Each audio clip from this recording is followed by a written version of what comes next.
Congress working president Jaggareddy media ముందు తన వ్యక్తిగత విషయాలను బయటపెట్టుకున్నారు. గాంధీ భవన్ మీడియాతో మాట్లాడిన ఆయన తన జీవితమంతా కష్టాలతోనే గడిచిందని వాపోయారు. తనకి అలా రాసిపెట్టి ఉందని చెప్పుకున్నారు. ఉత్తమ్ ప్రెసిడెంట్గా ఉన్నప్పుడు నన్ను పిలిచి రాహుల్ సభ పెట్టాలని అడిగారు. తెలంగాణ ఉద్యమం ఉవ్వెత్తున ఉన్న సమయంలో కేసీఆర్ సొంత జిల్లాలో లక్షల మందితో సభ పెట్టా. హరీష్ రావు నన్ను టార్గెట్ చేసి జైల్లో వేయించారు. నా దూకుడికి హరీష్ తట్టుకోలేకపోయారు. నా పని విధానంతో హరీష్ రావుకు పిచ్చెక్కిపోయింది. చక్రాలు తిప్పే హరీష్ రావు జిల్లాలో నా మార్క్ చూపించాను. కాంగ్రెస్ ప్రభుత్వం రావడం హ్యాపీగా ఉంది. కాంగ్రెస్ గెలిచిన ఆనందంలో నేను ఓడిపోయిన బాధను మర్చిపోయాను. నేను ఏ బాధ్యత అయితే నిర్వహిస్తానో ఆ బాధ్యత నాకు వస్తది. టైం పట్టినా నాకు రావాల్సింది నాకు వస్తదని జగ్గారెడ్డి ఆశాభావం వ్యక్తం చేశారు.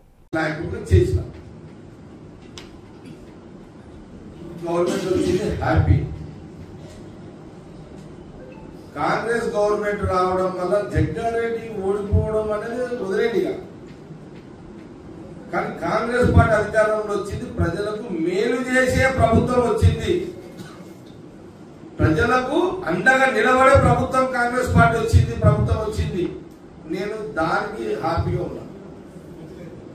కష్టకాలం నేను ఉండొచ్చు, అధికారం ఉన్నప్పుడు నేను ఇలా లేకపోవచ్చు, కానీ ప్రజలకు హ్యాపీగా అంటే స్వేచ్ఛగా డెమోక్రసీ ప్రజాస్వామ్యంలో పద్ధతులు అందరూ సుఖ జీవితాలతో బ్రతికే విధంగా కాంగ్రెస్ గవర్నమెంట్ ప్రజలు తెచ్చుకున్నారు. అది నాకు చాలా చాలా చాలా చాలా సంతోషం అనిపించింది.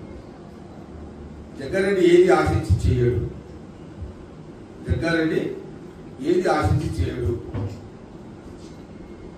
పడి పడి ఎవరిని అడగడు. జగ్గారెడ్డి అవసరం ఉన్నప్పుడు కాంగ్రెస్ పార్టీ సోనియా గాంధీ, రాహుల్ గాంధీ, మల్లికార్జున ఖార్గే గారు జగ్గారెడ్డి అవసరం ఉన్నప్పుడు జగ్గారెడ్డిని తప్పకుండా కాంగ్రెస్ పార్టీలో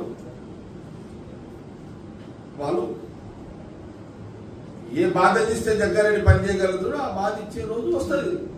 ఏడాదికి వస్తుందా, 2 ఏళ్లకు వస్తుందా, 3 ఏళ్లకు వస్తుందా, వస్తుంది. కాబట్టి గవర్నమెంట్ వచ్చే టైంలో నేనేదో లేను అనేది ఎవరు ఫీల్ కావద్దు. మీ అందరు కూడా తెలుసు కదా, నేను దగ్గర 5 ఏళ్ల నుంచి బీసీసీ కావాలని అడుగుతూనే ఉన్నది. కొత్తగా అడిగేది ఏముంది? ఇంకా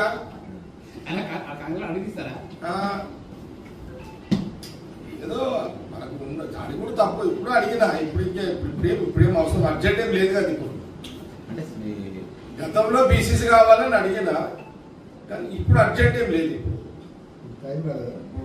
అర్జెంట్ లేదు. సీఎం ఉన్నాడు, పీసీసీ ఆయనే ఉన్నాడు. ఇప్పుడు ఎమర్జెన్సీ ఏం కాదు. కాబట్టి ఇప్పుడు పార్లమెంట్ ఎలక్షన్స్ ఉన్నాయి. మేము 17 మేము ఆల్రెడీ సీఎం రేవంత్ రెడ్డి ఏం చెప్పిండు,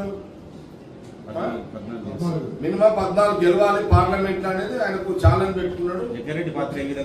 ముఖ్యమంత్రిగా సీఎం రేవంత్ రెడ్డి గారు పిసిసి ప్రెసిడెంట్ హోదాలో తెలంగాణలో సోనియా గాంధీ, రాహుల్ గాంధీ డైరెక్షన్ లో 14 సీట్లు తెలంగాణ గెలవాలనేది ఒక పార్టీ లైన్ ఉంది.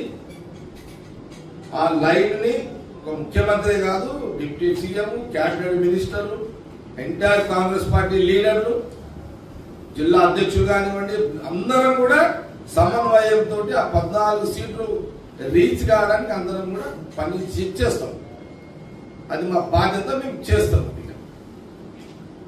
మాకున్నది అది ఇంపార్టెంట్. దాని తర్వాత మళ్ళీ లోకల్ బాడీస్ ఉంటాయి, ఇవన్నీ ఉంటాయి మళ్ళా. కాబట్టి ఇప్పుడు ఈ పీసీసీ చర్చ అవసరం లేదు. ఇప్పుడు ఆగమేఘాలను దించేయాల్సిన ఎమర్జెన్సీ లేదు.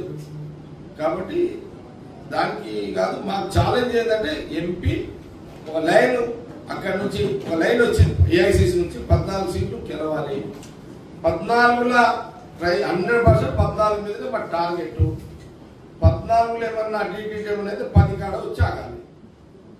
అది కాంగ్రెస్ పార్టీ ఏఐసిసి లైన్. 10 సీట్ల కాడ ఆగాలి. తెలంగాణ ప్రజలకు మేము అది అప్పీల్ చేస్తున్నాం. రాహుల్ గాంధీ గారి నాయకత్వాన్ని బలపరుస్తూ ఆయన భవిష్యత్తు ఈ రానున్న ఎన్నికలు ఆయన ప్రధానమంత్రి కావడానికి తెలంగాణ నుంచి ఒక 14 మంది ఎంపీలను ఇవ్వండి కాంగ్రెస్ పార్టీ. కానీ గాంధీ భవన్ లో మీడియా పక్షాన తెలంగాణ ప్రజలందరూ కూడా కోరుతున్నాం. ఈ కేసీఆర్ కట్టిన ప్రాజెక్టుల వల్ల ద్వారా ప్రజలకి నీళ్ళు అందించడం ఆడుకున్నా ఏది ఆ ఉమ్మడి జిల్లాలో నేను కూడా హరీష్ తోటి ఆడుకున్నా మినిస్టరే.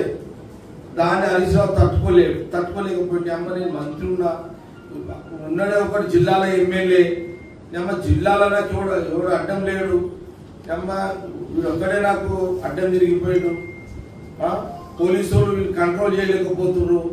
పోలీసు వాళ్ళతో ఇబ్బంది పెట్టాలంటే పోలీసు వాళ్ళని అదన కొడుతున్నాడు, పోలీసు వాళ్ళని తిడుతున్నాడు, పోలీసు వాళ్ళని కూడా అటాక్ చేస్తున్నాడు.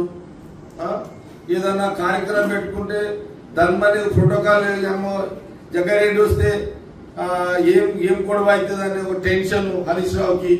ఇదేం బతుకు అని హరీష్ రావు డిస్టర్బెన్స్ అయిపోయాడు. మొత్తం అంత పిచ్చోడు అయిపోయి ఏం చేద్దాం అనే దాంట్లో అది ఆ పంచాయతీ పాస్పోర్ట్ ఇవన్నీ అందరూ ఆయన అది తీసుకొచ్చిండు, అరెస్ట్ చేసిండు.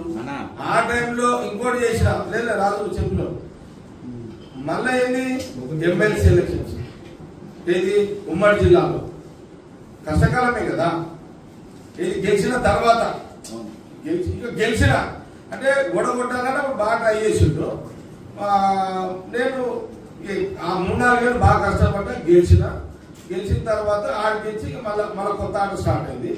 తర్వాత ఎమ్మెల్సీ ఎలక్షన్ ఇది లోకల్ బాడీ ఎమ్మెల్యే ఎలక్షన్ లో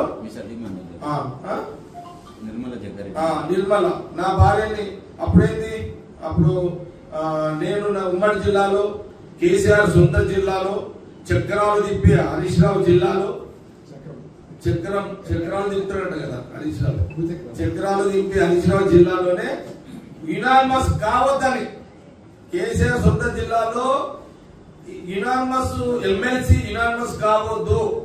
ఇక్కడ కాంగ్రెస్ ఉన్న 230 ఓట్లు నేను అభ్యర్థిని పెట్టి ఆ అభ్యర్థి నా భార్యను పెట్టి నా భార్యగా కాంగ్రెస్ 230 ఓట్లు వేయించుకొని అదనంగా 9 ఓట్లు ఎక్స్ట్రా చేసుకొచ్చి నేను కాంగ్రెస్ పార్టీ యొక్క ఉనికిని కాపాడుకుంటూ వాళ్ళ ఉనికిని ఖతం చేసిన. సీఎం జిల్లాలో యునానిమస్ కాకుండా ఎమ్మెల్సీని కాంగ్రెస్ పార్టీ సత్తా ఉన్నది అని చూపెట్టిన. 2 ఇప్పుడు మీరు ఇంకోటి అడిగారు జోడో యాత్ర. రాహుల్ గాంధీ జోడో యాత్ర నా నియోజకవర్గం మీద పోవడం నేను అదృష్టంగా భావించిన. నేను చాలా అదృష్టంగా రాహుల్ గాంధీ గారు